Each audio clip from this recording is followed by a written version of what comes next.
All right, let's get into the video. We had Mickey Truth. Who is this? You got Mickey Truth kicked out. Shout out Mickey. Let's get one thing clear. This your girl, Mickey Truth.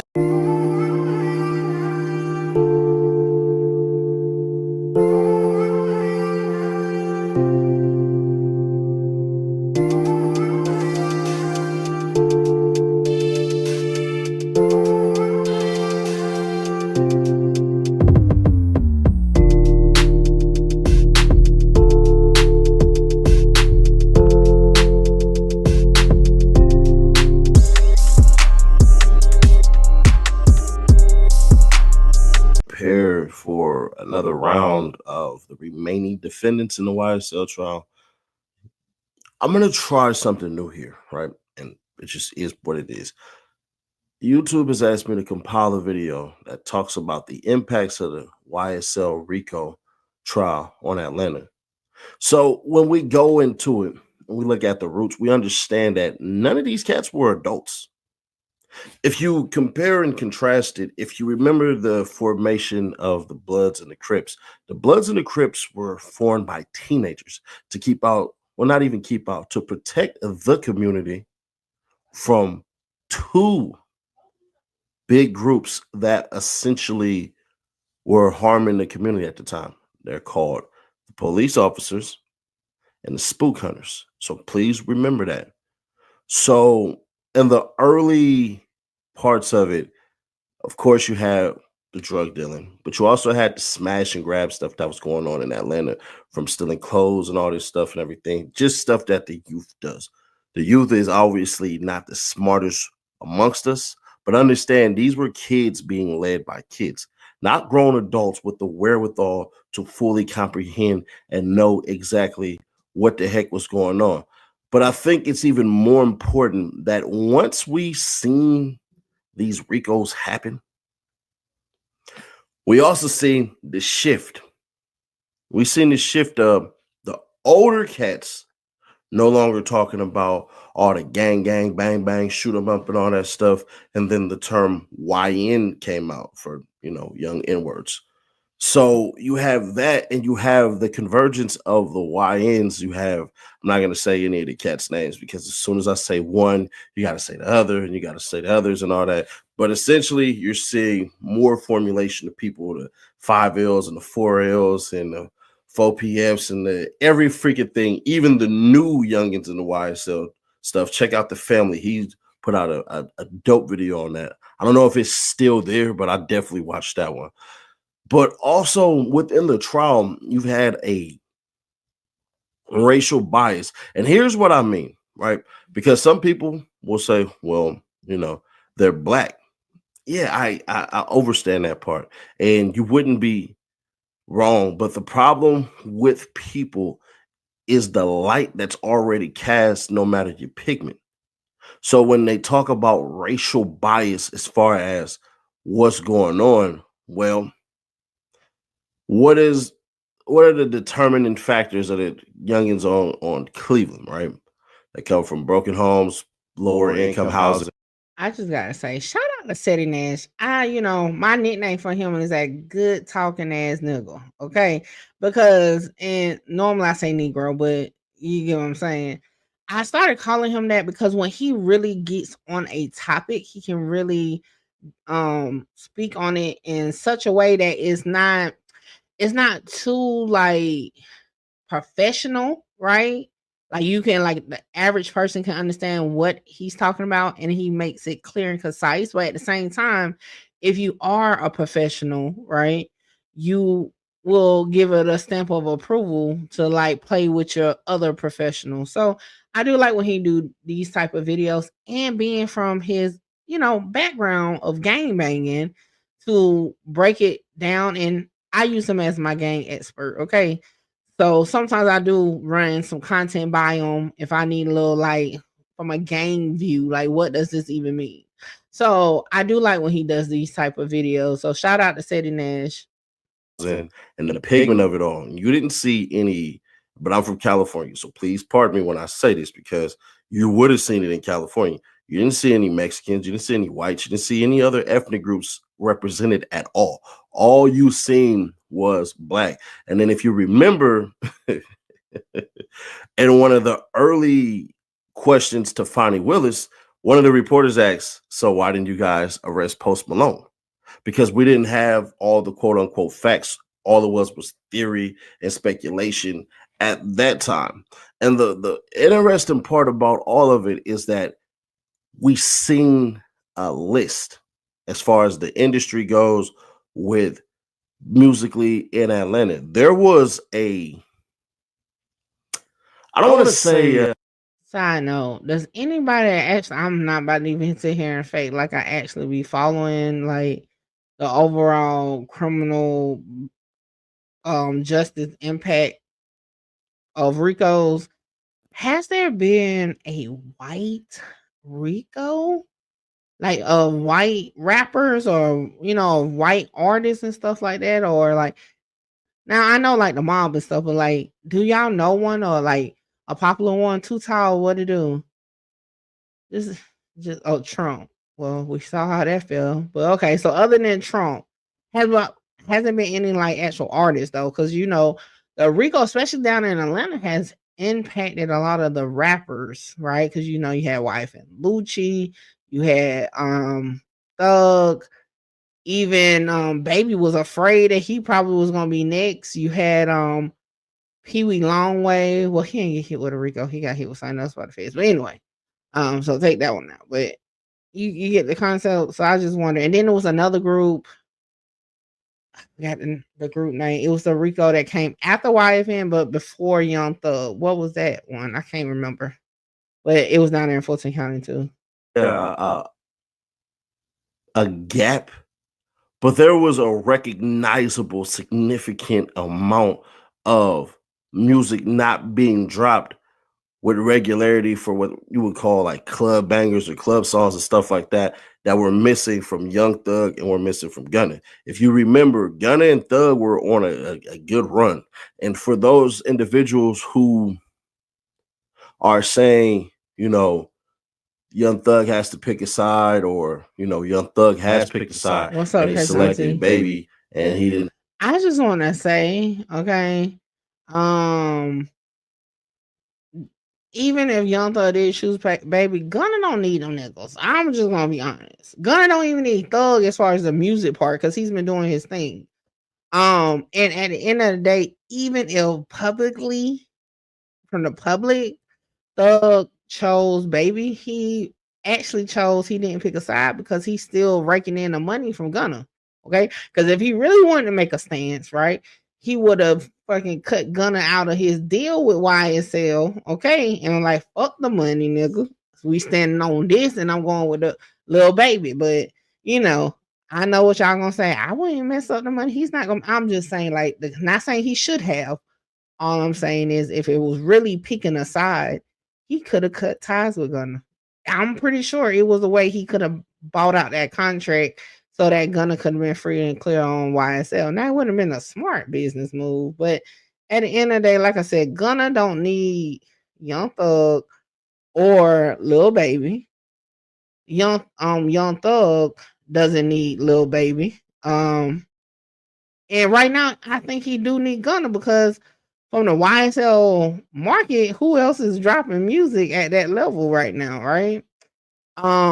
Lil Baby, on the other hand, for sure needs Young Thug, and at this point, he need Gunna. Now, I ain't gonna lie, I'm pretty sure his album did well, but because a lot of us was anticipating that album to come out, but once we realize how mediocre it is, yeah, I don't see how that's gonna be too successful in the long run. Like, I don't see that staying in the top 5 for like years or something like that. Like, and I'm not a hip hop head or a record exec. This is my personal opinion on that. But yeah.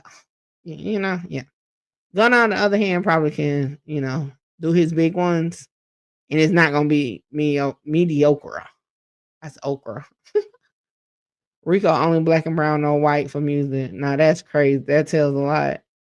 Gunna making him money for sure. All right, let's get back to it. It's like Gunna. Well, I gotta be honest with y'all. Baby just sold 153,000 his first album, Gunna sold 88,000 his first week. So I don't want to say his first album, but his first week sales was like 133,000 or 120,000 as far as Baby goes, and then 88,000 by Gunna as far as that goes.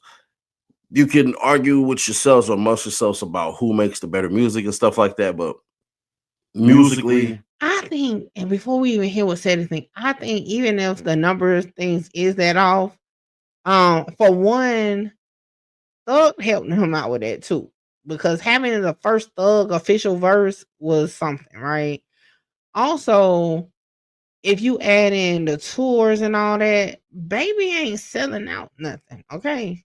Like, I think he even canceled his tour because of low sales, if I can remember correctly. Again, this ain't my area of expertise. This is my personal opinion of the situation.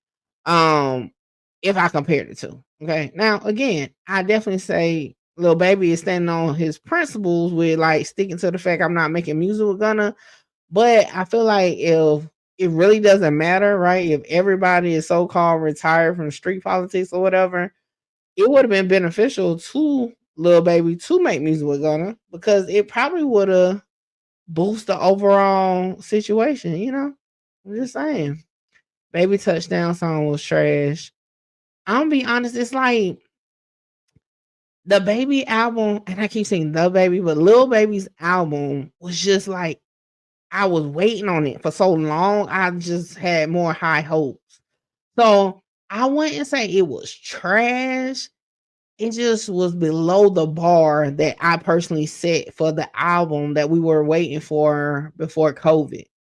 Cause remember, if I'm not mistaken, Baby hasn't dropped an album since what, COVID time? Like he went on that run and then it was like COVID, everything shut down. So like I just think that was the issue. Not, again, I gave it a 6.5 out of 10, and that's just because his features was fire for sure, but it just wasn't hitting. And then I don't like when Lil Baby raps. Okay. Now again, y'all, I'm not a lyrical person, so I'm not talking about lyrics and all that. I don't like when he raps because it kind of reminds me of myself. Like it sounds like he can't catch the beat. You know what I'm saying? I'm not a rapper, but you know what I'm saying? When I do play around with music, I feel like I can't catch the beat. And that's how it is when I listen to Lil Baby rap. Now, when he do that crying, singing, rapping, I think it's better. And most of the songs on the album that I like is when he's, I guess you would say auto-tuning it. But yeah, I don't like when he raps. Thug had it all. He didn't even need to play in the streets with that YSL. You know, Thug had it all, but at some point he had nothing. You know what I'm saying? So like remember, and this is kind of the point of what Ceddy is saying in the video, they were teenagers. You know what I'm saying? Like the Thug we know now was, making music with Elton John and shit. But at one point, he was a broke little boy on Cleveland. And I say broke, not saying he, but he didn't have what he had. I would never make music with Gunna. I was Black Butterfly, what it do? Mickey, you're dropping the rating on Lil Baby. hey, you got to tap in. Baby was in college. In college where? Now y'all know I did cover Baby for Lil Baby for content when the one case he caught time for. I never heard of Lil Baby being in college. When did he go to college? Because what I even from his case, like Lil Baby was definitely in the street selling. Yo, like he said in his song, is you still what did she say? Is you still selling something? Yeah. I was like, what? It's crazy. Oh, Lil Baby needs that Dirt vibe he had when he made the album with Dirt. He was spitting. Was he rapping or was he harmonizing? Them 2 years he was in college. I never heard of him being in college. He went to jail for prison for sure, but I never heard of the 2 years in college. Maybe he was. I'm just saying I've never heard of him being in college. So, he might have. Shout out to him if he did. Thug said he came from nothing. He was broke. Yeah, so people like to be like, well, at the time when they hit him with the Rico, of course, You know what I'm saying? He was at the height of his career. But the shit they was picking him up for was back when, I mean, we talking about this was like rich gang time. You know, Thug was really just breaking out from outside of Georgia, really. You know what I'm saying? I don't know how to go Twitter live. I've never been live on Twitter. Harvard Business School or something. It was recent. Oh, okay. Okay, so maybe I misunderstood what Twin was saying. Are you saying that he was in college like recently? Because that's why he didn't drop the album, is what you're saying? Because maybe I misunderstood what you were saying. So yeah, maybe recently. You know, I did see something on the blogs about him getting that.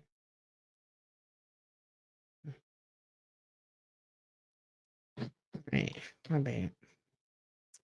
Lil Baby said all his siblings graduated, but he didn't. So that's how he knows he was raised by a good single mom. Baby didn't go to college. This was on the last interview. Okay. Yeah, Baby was a drug dealer. And if I remember, and I say was, even though in his song he say, yeah, he's still out there. Okay. Yeah. And I was just about to get into what Too Tall was saying. You know, Baby said like, paid him to leave the streets. You know, he called his case. The one I was talking about, I think he had got, I can't remember how much time he got. It's been so long ago, right?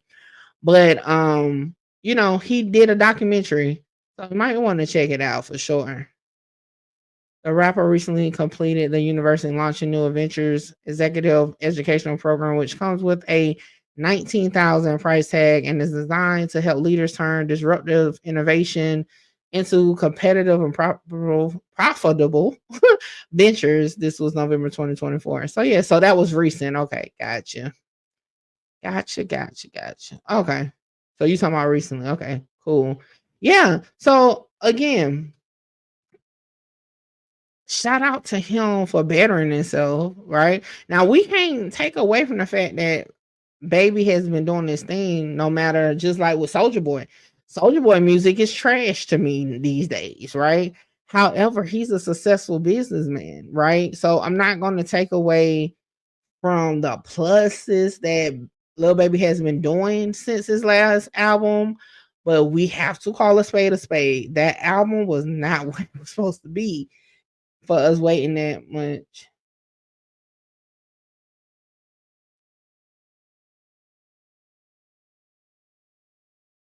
Yeah, because I shared it. What you mean?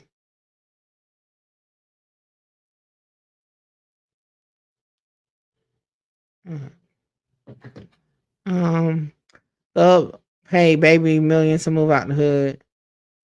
A million? Was it a million? Was that the price tag? Like, I do remember he said he gave him something. I didn't know it was a million.